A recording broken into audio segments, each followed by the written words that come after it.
নিয়তির বিধান খুব বিচিত্র। মানুষ যেখানেই যাক, কর্ম তার পিছন ছাড়ে না। এজন্য সবসময় মনে রেখো বন্ধু, সব খেলাই হচ্ছে কর্মের। এটা ফিরে তো আসবেই। যে আজ তোমাকে কাঁদাচ্ছে, কাল অন্য কেউ তাকে কাঁদাবে, তাকে যন্ত্রণায় শেষ করে দেবে। মহাভারতে এই প্রসঙ্গে খুব সুন্দর একটি কথা আছে। একদিন ধৃতরাষ্ট্র ভগবান শ্রীকৃষ্ণকে তার নিজের প্রাসাদে আমন্ত্রণ করলেন। ওই সময় ধৃতরাষ্ট্র খুব ব্যথিত ছিলেন। শ্রীকৃষ্ণ জিজ্ঞাসা করলেন, কি হয়েছে মহারাজ? আপনাকে এত দুঃখী কেন মনে হচ্ছে? কি প্রয়োজনে আপনি আমাকে স্মরণ করেছেন? ধৃতরাষ্ট্র বললেন, হে বাসুদেব, আপনি যোগেশ্বর, পরম ব্রহ্ম পরমেশ্বর, আমি সেটা জানি। আপনি আমার মিনতি স্বীকার করে নিন। আমার মন অনেক দিন থেকে উথাল পাতাল হচ্ছে, শুধু আপনি এই ব্যথার সমাধান করতে পারেন। শ্রীকৃষ্ণ বললেন, রাজন, আপনার ব্যথা কি সেটা তো বলুন। যদি আমার সামর্থ্য থাকে তাহলে আমি তা অবশ্যই দূর করব।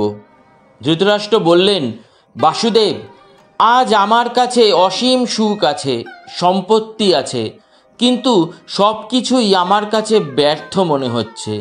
সব কিছু থাকার পরেও আমি এর কিছুই দেখতে পাই না। এটা বড় কষ্টের বাসুদেব। আমার মন উথাল পাথাল হচ্ছে, শুধু আপনি এই ব্যথার উপশম করতে পারেন। এর কি কারণ, শুধু এইটুকুই আপনার কাছে আমি জানতে চাই। শ্রীকৃষ্ণ বললেন, মানুষের খারাপ বা ভালো কর্ম জীবাত্মার সাথেই চলে আসছে। ওই কর্মসংস্কার অনন্তকাল পর্যন্ত জীবাত্মার সাথেই থাকে, যতক্ষণ না পর্যন্ত তার কর্মফল শেষ হয়। জীবাত্মা তাতে যতবারই জন্ম নিয়ে নিক, যখন মানুষ সুখ পায়, সেই অসীম সুখের জিনিস থাকার পরেও সুখ আর শান্তি তার মনে কখনোই বিরাজ করে না। তখন মানুষ বলে, এত পুজো পাঠ দান ধর্ম সমস্ত কিছু করছি, তারপরেও দুঃখ দুর্ভাগ্য দূর কেন হচ্ছে না? এরপর সে কারণ খুঁজতে আরম্ভ করে। হে মহারাজ, আপনি তো জানেন, যখন সঞ্চিত কর্মসংস্কার প্রকট হয়, তখন সেই সময় তাতে মনুষ্য অসীম সুখে থাকুক বা দুঃখে, ওই কর্মসংস্কার নিয়তি হয়ে কখন প্রকট হয়ে যাবে তা কেউ জানে না। যখন নিয়তি প্রকট হয়, তখন ঈশ্বরও সাহায্য করে না।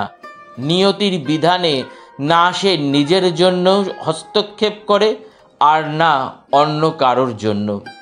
শ্রীকৃষ্ণ আরও বললেন, যদি আমি চাই তাহলে আপনার নেত্র আমি ঠিক করে দিতে পারি, কিন্তু আপনার এই কষ্ট সে নিয়তির কারণেই। ঈশ্বরকেও বিধির বিধানকে মানতে হয়। ঈশ্বর এর জন্য সর্বদা তৈরি থাকেন। তাই হে রাজন, এক্ষেত্রে আমি অপারগ। ধৃতরাষ্ট্র বললেন, আপনি কারণটা কি সেটা তো বলতেই পারেন। কৃপা করে আমার দুঃখের কারণ বলে আমার মনকে কিছুটা হালকা করুন। এরপর শ্রীকৃষ্ণ ধ্যানে বসে ধৃতরাষ্ট্রের পূর্বজন্ম দেখতে লাগলেন। পরমেশ্বর যখন 14 নম্বর জন্মে পৌঁছালেন, তখন তিনি দেখলেন ওই জন্মে ধৃতরাষ্ট্র এক রাজা ছিলেন, আর তিনি পাখিদের শিকার করতেন। ধৃতরাষ্ট্র একদিন শিকারে বেরিয়ে এক পাখির উপর বাণ চালালেন, কিন্তু সেই বাণ পাখির গায়ে না লেগে তার দুটি চোখকে এফোড় ওপর করে দিল। ধৃতরাষ্ট্র সেই মৃত পাখিকে আগুনে ঝলসে তার মাংস ভক্ষণ করলেন, এবং তার সাথে সাথে সেই পাখির ছানাদেরও তিনি আগুনে ঝলসে খেয়ে নিলেন। শুধু মা পাখি বেঁচে গেলেন। তখন মা পাখি ধৃতরাষ্ট্রকে অভিশাপ দিলেন, এর পরের জন্মে তুমি আজীবন অন্ধ হয়েই থাকবে। কিন্তু নিজের এই ভুলে রাজা কোনো প্রায়শ্চিত্ত করলেন না। তিনি সেই অবস্থায় রাজপ্রাসাদে চলে গেলেন এরই ফলস্বরূপ ধৃতরাষ্ট্র তার অতীতের দুষ্কর্মের ফল এই জন্মে অর্থাৎ দাপর যুগে পেলেন। একেই বলে ভয়াবহ নিয়তি। তো বন্ধুরা, এখন এই মুহূর্ত থেকেই এমন মহান এবং সৎ কর্ম করো যার পরিণতি ভবিষ্যতে আনন্দ আর পরম সুখের কারণ হয়।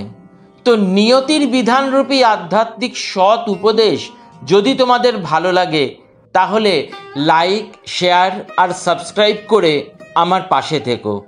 আর পাশের বেল আইকনটা প্রেস করে অল বটনটা ক্লিক করে দিলে এই জাতীয় অনেক অজানা ভিডিও তোমরা শুনতে পারবে। আর একটি কথা, যদি তোমাদের এই ভিডিওটা ভালো লাগে তাহলে আরও মানুষের সাথে শেয়ার করো, কারণ নিয়তির বিধান সকলের জন্য কিন্তু একই রকম। তো আজকের জন্য এইটুকুই। দেখা হচ্ছে পরবর্তী কোনো ভিডিও নিয়ে। প্রণাম।